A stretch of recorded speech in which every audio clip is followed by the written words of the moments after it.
ক্ষমতায় আসার মাত্র 4 মাসের মধ্যেই জাপানের প্রধানমন্ত্রী তাকাইচি নিজ থেকেই আবার স্ন্যাপ ইলেকশনের ডাক দিয়েছিলেন।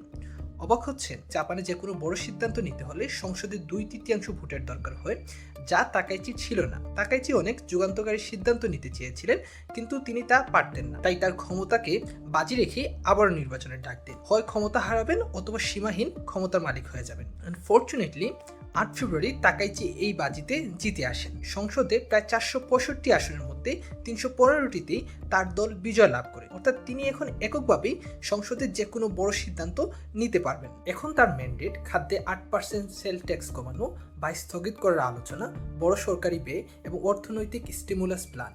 একই সাথে তিনি শক্তিশালী নিরাপত্তা নীতি ও অর্থনৈতিক রিফর্ম দ্রুত এগোতে চান। দ্বিতীয় বিশ্বযুদ্ধের পরে আমরা জাপানকে অনেক শান্তশিষ্ট দেশ হিসেবে দেখে আসছি, কিন্তু ভবিষ্যতে এইরকম আর থাকছে না। চীন এবং নর্থ কোরিয়া আগ্রাসন থেকে বাঁচতে জাপান ফাইনালি প্রতিরক্ষা নীতিতে হিউজ বাজেট ইনভেস্টমেন্ট করতে যাচ্ছে। 2026 সালে জাপান 9 ট্রিলিয়ন ইয়েনের বেশি প্রতিরক্ষা বাজেট অনুমোদন করেছে, যা জিডিপির প্রায় 2% পর্যন্ত সামরিক ব্যয় বাড়ানোর পরিকল্পনা করেছে। সবচেয়ে ইন্টারেস্টিং বিষয় হচ্ছে এতে লং রেঞ্জ মিসাইল ও আক্রমণ সক্ষমতা বাড়ানো হচ্ছে, যা দ্বিতীয় বিশ্বযুদ্ধের পরবর্তী নীতির একটা বড় পরিবর্তন। তৃতীয় বিশ্বযুদ্ধের পরবর্তীতে জাপানের মোটো ছিল তারা কখনোই কাউকে অ্যাটাক করার পরিকল্পনা করবে না, তাদের শুধু সেলফ ডিফেন্স রাইট ছিল। কিন্তু সামনের সময় এই জিনিসটা হয়তো আর থাকছে না।